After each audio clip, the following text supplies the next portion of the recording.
건강 토크쇼를 진행해 볼 예정인데요. 앞서 우리 권혁상 교수님께서 해주신 강연에서 당뇨병 왕초보가 알아야 할 4가지를 이제 배웠고요.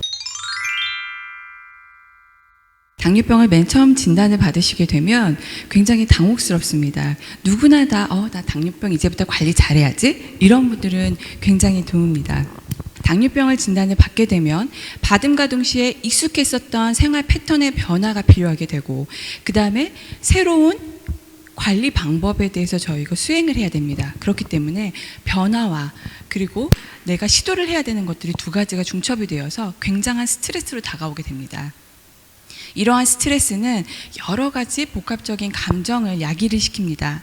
실제적으로도 여러 감정들이 불러일으키게 되는데요. 이러한 감정들은 잘못된 감정은 아닙니다. 부정, 분노, 우울들이 계속 지속이 될 경우에는 내가 관리를 잘해야 되겠다라는 마음가짐이 약해지게 됩니다. 왜 제가 이 부분을 첫 부분으로 넣었냐 하면, 이 감정을 여러분들이 잘 모르고 지나칠 수 있습니다. 그러나 이 감정 또한도 당뇨병이랑 같이 온다라는 사실에 대해서 유념하시면 좋을 것 같습니다. 큐블러-로스라는 학자가 실은 암 환자들이 암을 잘 받아들일 수 있게 하기 위해서 개발된 5가지 단계인 것이고, 이것이 여러 학자들에 거치게 되면서 7단계로 거쳐지게 됩니다. 그래서 첫 번째로 충격을 받는 것은 당뇨병 진단을 받는 것이고, 그 뒤에 설마 아닐 거야 라는 부정을 하게 되고, 그러다가 왜 나 이렇게까지 열심히 살았었는데, 나 이렇게까지 관리했었는데 왜 나한테, 이러한 분노를 일게 되고, 그 다음이 바로 민간요법을 많이 하는 타협 단계로 오게 됩니다. 그래도 되지 않을 경우에 다운 모드, 우울로 가게 됩니다. 그러다가 이도 저도 안 돼서 교수님한테 가셔서 이제 말씀을 하시죠. 주치의와 약을 변화를 주거나 어떤 것들을 점검을 하게 되죠. 이렇게 되면서 현실적으로 탐색을 하게 되고, 그 뒤에 해봐야 되겠다, 가장 좋은 것이 이 방법이구나 라는 것을 알게 되면서 현실적으로 올라와서 수용을 하게 됩니다. 이러한 과정들은 일상적인 것이고 자연스러운 것입니다. 이상한 것이 아닙니다. 단 보시면 아시겠지만 부정적인 것들이 너무 고착되어 있으면 그때 수용 단계로 가기가 참 쉽지가 않다라는 것과, 중요한 것은 나의 개인적인 성향이 영향을 많이 미칩니다. 내가 진단받은 시점에 다른 외부 환경, 즉 내가 집안에 일이 있었는데 당뇨병까지 진단을 받았어, 아니면 내가 기존에 있었던 다른 병이 있었는데 진단을 받았어, 이렇게 될 경우 굉장한 스트레스로 오게 되면서 더 극심한 우울이 올 수 있습니다. 마지막으로 말씀드리고 싶은 건, 당뇨병을 회피를 한다고 해서 없어지는 것이 아니기 때문에 잘 어디로 가야 되나 수용을 잘 빨리 하시는 것이 굉장히 중요합니다. 처음 당뇨병을 진단받은 환자분들이 종종 바늘로 찔러서 혈당 측정을 하는 것을 좀 거부하거나 좀 싫어하는 경우도 있습니다. 자가 혈당 측정을 통해서 생활 습관에 따른 혈당 변화를 보는 것이 굉장히 중요한데요. 예를 들면 이제 식사나 운동, 스트레스 등을 효과적으로 관리할 수 있고, 또는 이제 저혈당이나 고혈당이 왔을 때는 신속하게 발견하고 미리 예방할 수도 있습니다.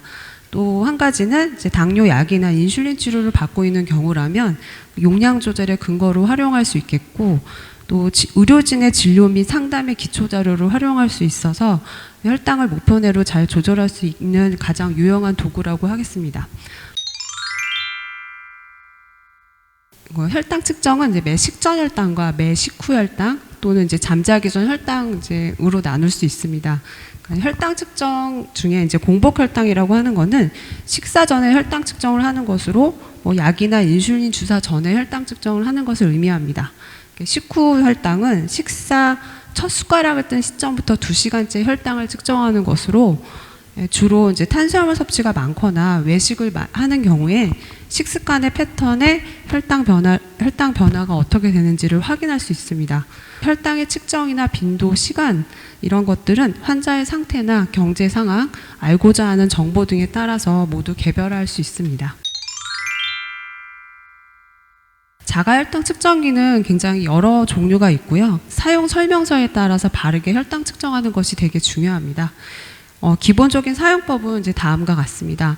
첫 번째, 물품이 구비가 되면 이제 혈당기 시험제 유효 기간을 좀 확인하게 되겠고, 손을 깨끗이 씻은 상태에서 건조시켜 줍니다. 그리고 손을 심장 아래로 향하고 손가락 끝으로 피를 모아줍니다. 혈당기에 시험제를 넣고 손가락은 통증이 덜한 곳을 선택해서 순번을 정해 돌아가면서 체열을 해줍니다. 사용 설명서에 따라서 혈액을 흡입시켜 혈당치를 확인하게 되겠습니다. 정확하게 사용한다면 정확한 결과를 얻을 수 있습니다.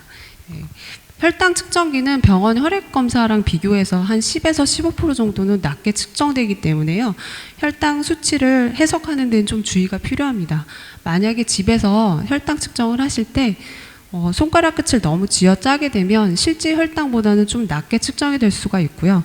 만약에 과일을 깎아 먹다가 오염된 손으로 혈당을 측정하게 되면 또 높게 측정이 될 수도 있습니다. 그래서 바른 방법으로 혈당 측정을 하는 것이 필요하고, 또 1년에 한 번 정도는 병원에서 측정한 혈당치와 비교해서 정확도를 점검하는 것이 필요합니다.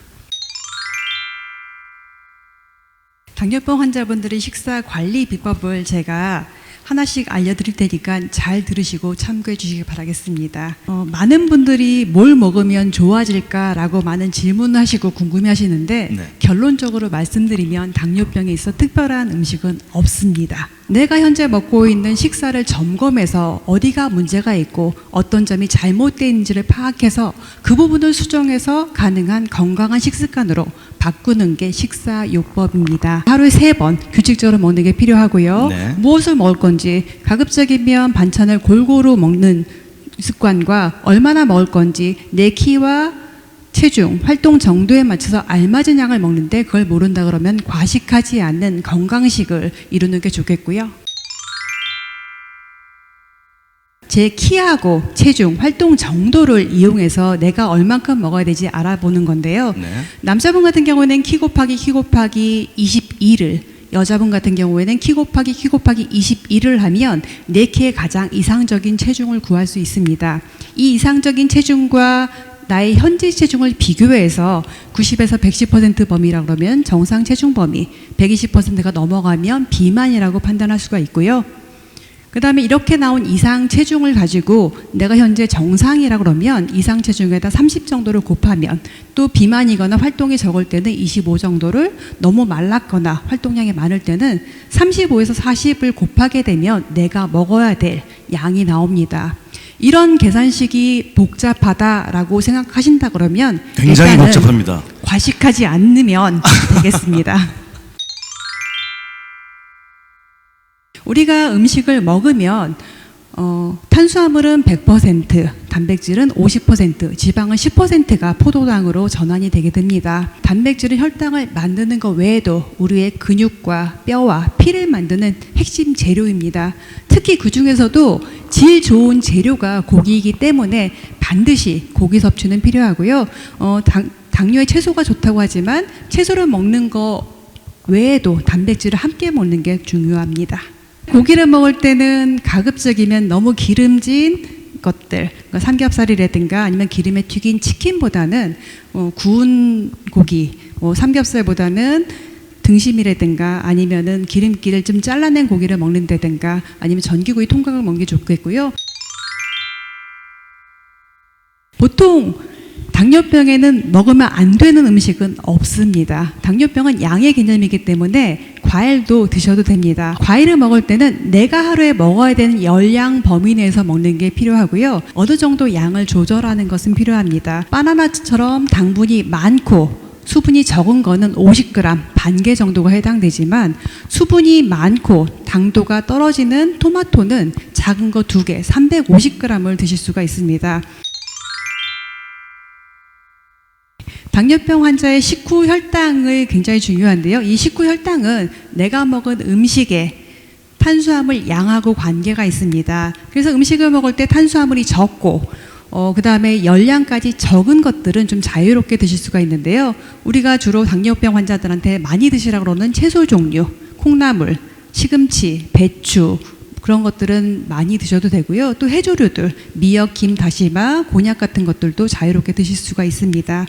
또 단맛이 없는 차 종류, 보리차라든가 뭐 홍차나 녹차 같은 것 이런 것도 가능하고요. 또 단맛이 나는 것 중에서 열량이 없는 인공 감미료를 사용한 다이어트 콜라라든가 제로 사이다 이런 것들도 가능하시고 향신료들도 이용하실 수가 있겠습니다. 드시지 말아야 될 것들은 급격하게 혈당을 올리는 단맛이 나는 매실 액기스라든가 모가차, 유자차라든가 꼬맹이 요구르트라든가 이런 것들이 혈당을 급격하게 올릴 수 있기 때문에 가능한 드시지 않는 게 좋겠습니다. 요즘 당지수에 대해서 관심도 많고 많이 아시는데요. 이 당지수라는 것은 50g이 함유된 음식을 먹고 나서 식후 2시간까지의 혈당을 포도당이라든가 흰빵을 먹은 것과 비교해서 퍼센트로 나타낸 지수입니다. 그래서 70이 넘어가면 고 GI 식품이라고 얘기하고 55 미만일 때는 저 GI 식품이라고 얘기를 하는데요. 고 GI 식품을 먹게 되면은 급격하게 혈당이 올라가기 때문에 인슐린 요구량이 많아지는 것뿐만 아니라 콜레스테롤이라든가 중성지방도 상승시키는 효과가 나타나고요. 저 GI 식품을 먹게 되면 혈당이 서서히 올라가면서 인슐린 필요량이 감소하면서 인슐린 저항성을 개선하는 효과가 있습니다. 구운 감자하고 튀긴 감자를 보시면 구운 감자는 GI가 85, 튀긴 감자는 GI가 57, 열량을 보시게 되면 구운 감자는 93칼로리인데 비해서 튀긴 감자는 532칼로리로 4.5배가 높게 되죠. 예. 그래서 2시간까지 혈당은 괜찮지만 그 이후의 혈당이라든가 아니면 체중 증가라든가 이런 거에 영향을 미칠 수가 있고 GI 자체가 가지는 한계점 때문에 GI만 가지고는 이용하기가 어렵다라는 겁니다. 그래서 GI를 생각할 때는 반드시 열량과 함께 고려를 하는 게 좋겠고요. 예를 들면 밥을 먹는데 흰밥 같은 경우에는 GI가 93, 보리밥은 GI가 25. 보리밥을 선택하시게 되면 네. 혈당 조절에 굉장히 유리하게 작용을 하는 겁니다. GI를 낮출 수 있는 식품들이 여러 개 있는데 먹었을 때 소화가 안 되는 것들, 채소를 많이 먹는다든가 미역이라든가 우엉 같은 것들 이런 것들을 먹게 되면 GI가 낮아지면서 혈당이 서서히 올라가는 효과를 볼 수가 있고 또 조리법에서도 식초를 사용하게 되면 GI를 낮출 수가 있습니다.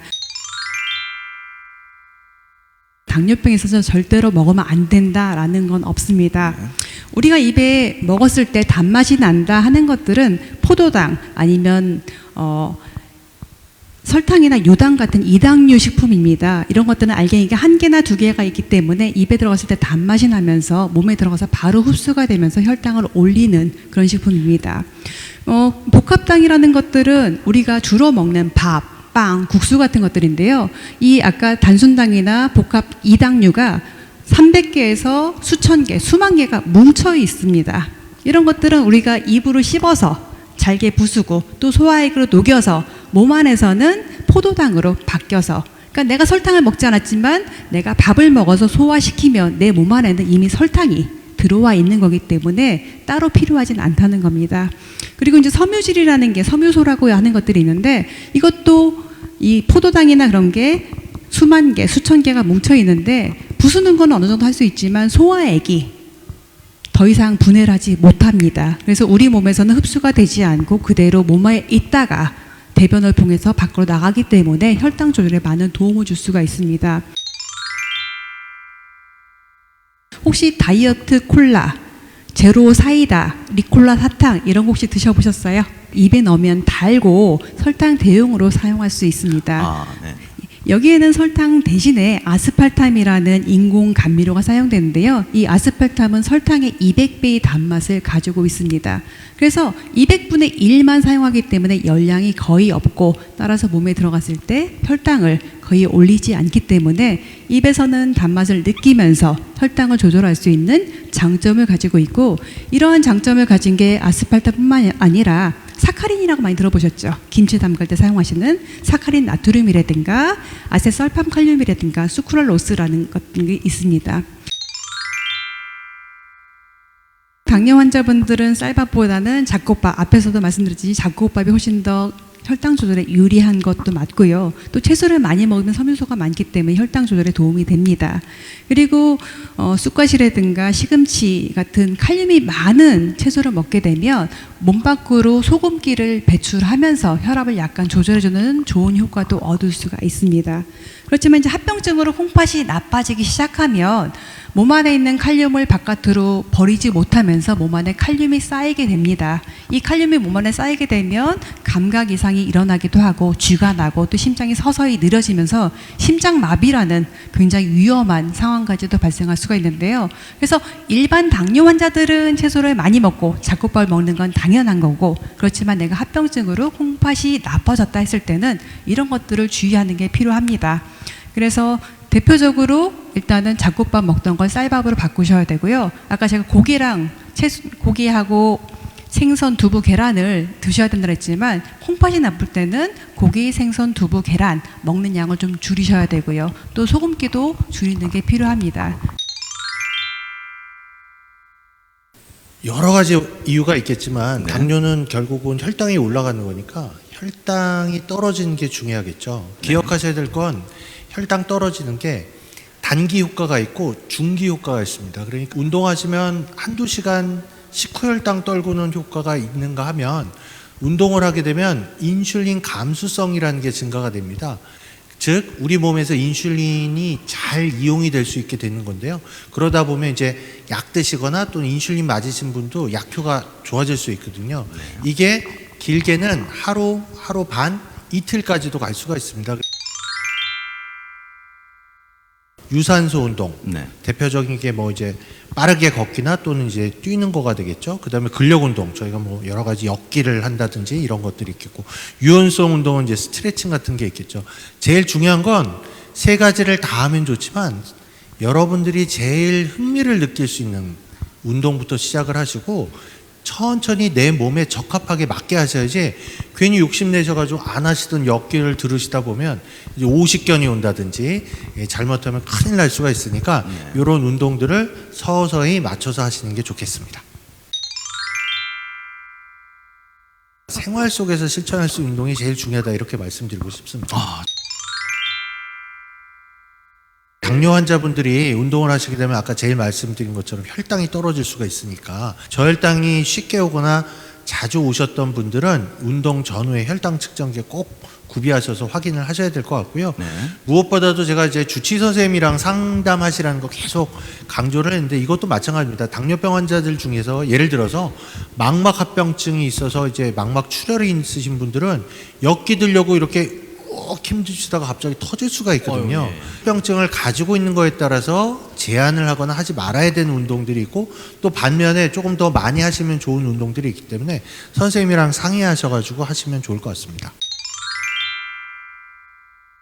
교과서적인 답변은 알리셔야 됩니다 라는 것과, 당뇨병 우리 교육자들이 하는 대로, 그리고 주치의가 처방한 대로 관리하셔야 됩니다. 이게 교과서적인 답변이고요.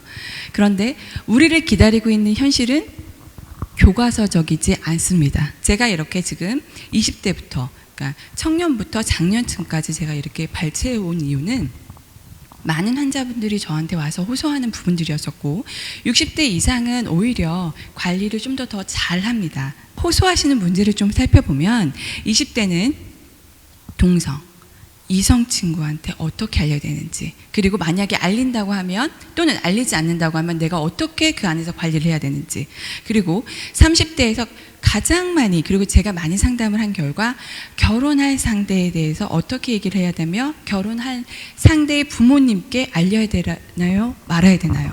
그 다음에 40, 50대에서는 내가 이렇게까지 사회생활을 했고 사회적인 위치가 있는데 내가 조직 생활을 하는 데 있어서 회식 자리를 잦은데 어떻게 해야 되나요?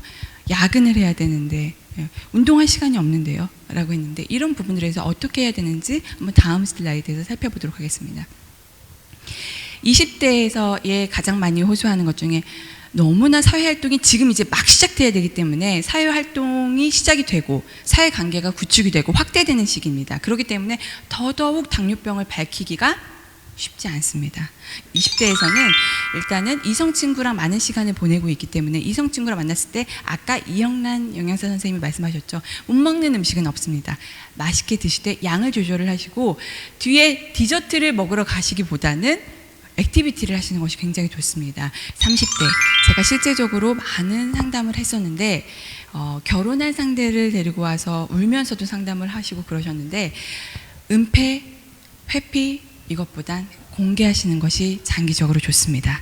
둘이서 먼저 합의가 되고 정확하게 알고 어떻게 관리를 해야 된다는 것에 대해서 내가 힘이 생기면 그 뒤에 부모님께 언제 어떻게 알릴 것인지를 아는 것이 중요합니다. 저희가 제일 많이 권고하는 부분이 화장실을 가실 때, 근무하실 때 잠깐이라도 금방 안 일어나셨잖아요. 근데 화장실을 가실 때는 내 층에 있는 화장실보다 위에 있는 층, 아래에 있는 층을 이용하셔서 계단을 이용하시는 것이 도움이 정말로 많이 됩니다. 회식 자리에서는 아체 많이 섭취하고 영양사와 충분히 상담을 하시고 그 뒤에 회식 후가 중요한데 되도록이면 차를 가져오지 않으시는 게 참 좋고 만약에 차를 안 가져오셨다면 대중교통을 이용하시되 버스는 두세 정거장 전에 그리고 택시를 이용하시더라도 코 앞에서 딱 내리지 마시고 좀 저는 양심적으로 그래서 좀 더 일찍 내리시는 게 좋습니다. 당뇨병을 밝히는 것 자체가 그것이 정답인 것인가? 정답이라고 볼 수는 없습니다. 밝히지 않고도 관리를 잘할 수 있다면 그러면 그렇게 하셔도 됩니다. 단 당뇨병을 내가 회피하고 있는 것은 아닌가? 그 부분에 대해서는 생각을 해보실 부분입니다. 그래서 방법을 잘 모르시겠다고 한다면 주치의와 전문 교육자들과 상담을 하시는 게 좋으실 것 같고요. 그리고 내가 나를 그리고 나 자신한테 자신감 있게끔 하시는 것이 제일 중요합니다. 가족은 여러 연구 보고에서도 나왔지만 가족은 굉장히 당뇨병 관리하는 데서 중요한 요소입니다. 그래서 이 환자뿐만 아니라 가족의 정확한 교육이 굉장히 이행되어야 된다라고 여러 전문가들이 한 입을 모아서 얘기를 하고 있습니다.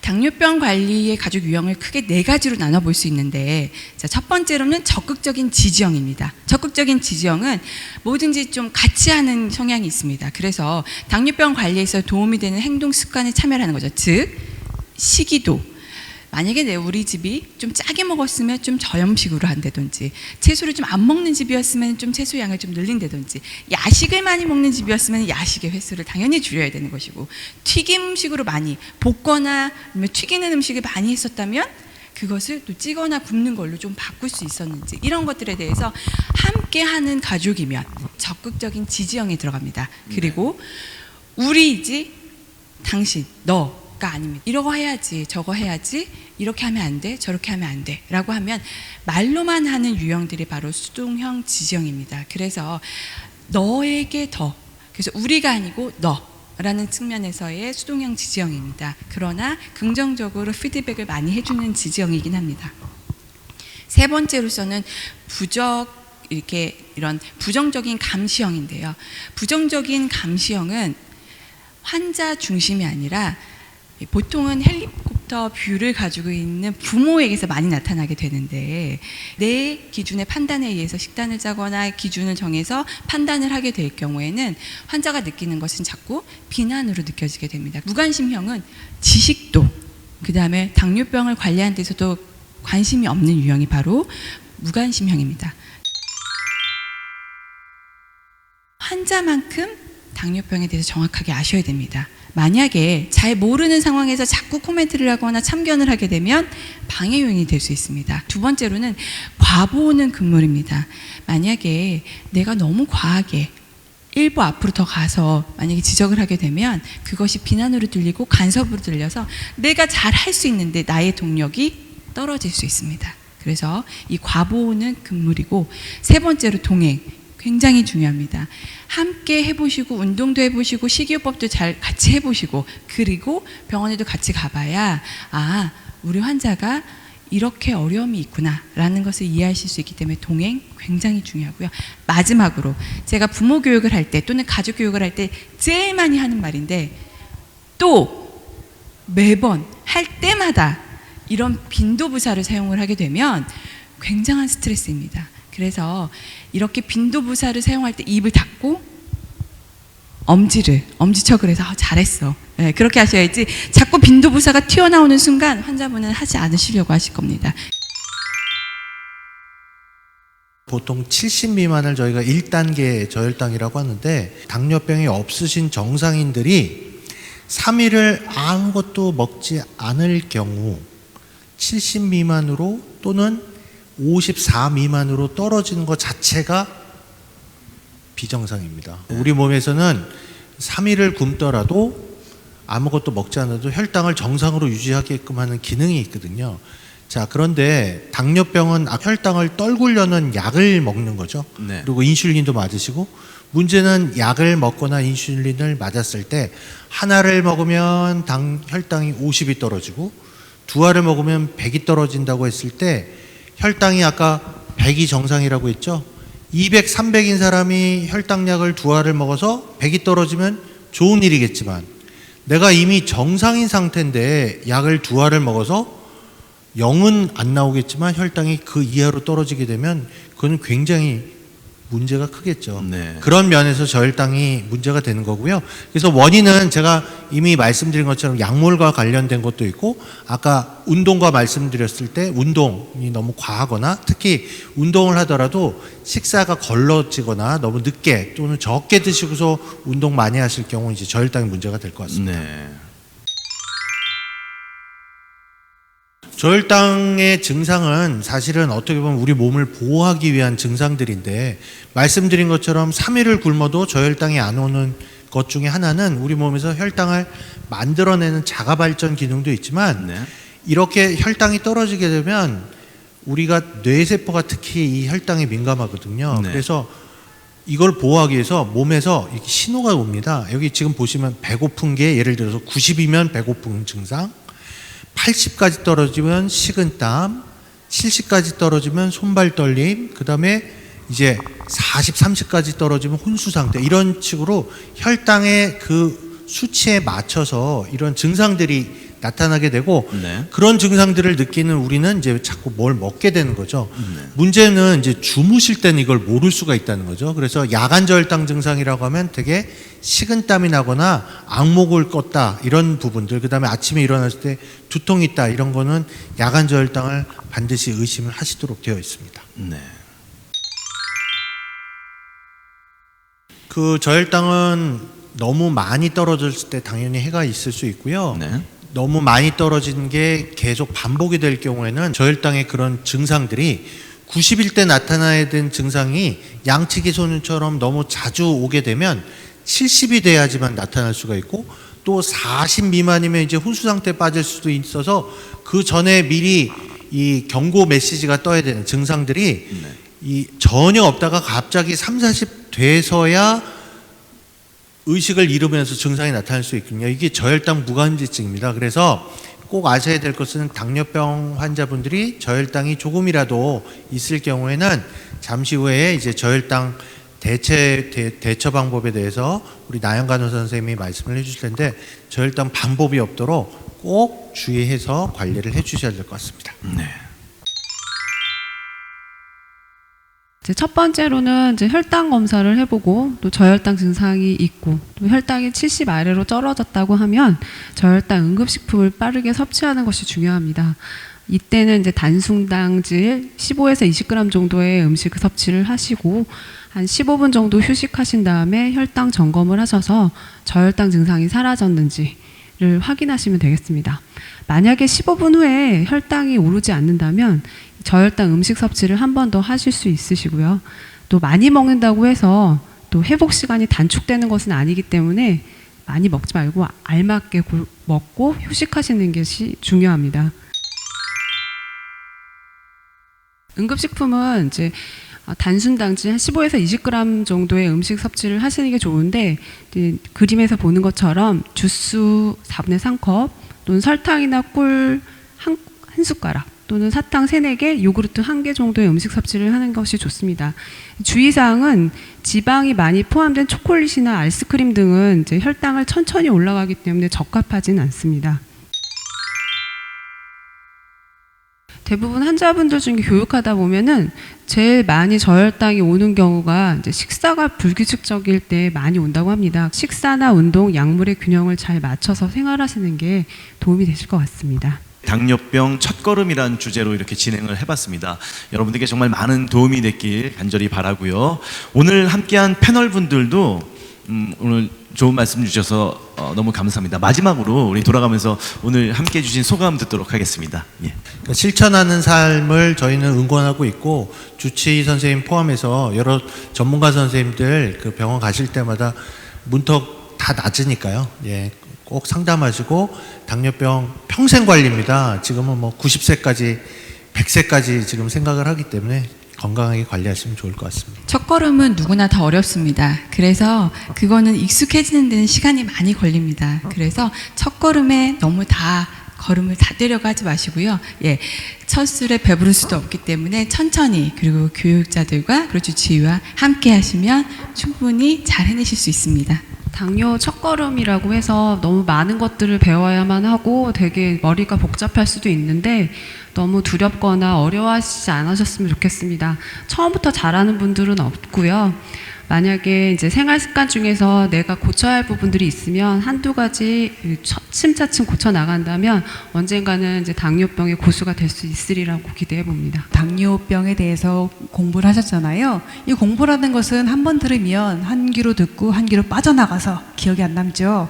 그래서 가까운 병원, 내가 다니는 병원에 가시면 당뇨병 교실이 있습니다. 그 당뇨병 교실에 매번 가서 들으시면 이게 빠져나가는 게 덜 빠져나가고 어느 순간에 머리에 자리를 잡아서 내 습관까지도 조금씩 변화시킬 수 있습니다. 그래서 당뇨병이라는 것은 내가 습관을 바꿔야지만 조금 더 건강하게 살 수 있기 때문에 습관을 바꾸는 것은 결국은 내가 많이 아는 게 필요하고요. 그러기 위해서는 조금 더 노력을 하시는 게 많은 도움이 될 수 있을 것 같습니다. 그래서 시간이 되실 때마다 주변에 있는 병원에 당뇨병 교실을 꼭 방문해 보시길 권장드립니다. 벌써 가을이 깊어가는데요. 오늘 알려드린 정보해 가지고 여러분들이 또 사랑하는 가족, 친구분들과 함께 건강하고 행복한 가을 나기를 바라도록 하겠습니다. 오늘 또 저희에게 유익하고 알찬 정보를 알려주신 대한당뇨병학회 전문가 여러분들께 감사의 박수 한번 보내드릴까요? 네, 나와주셔서 정말 감사합니다. 자, 그럼 저희는 이만 물러가도록 하겠습니다. 예, 지금까지 진행의 박형준이었습니다. 감사합니다.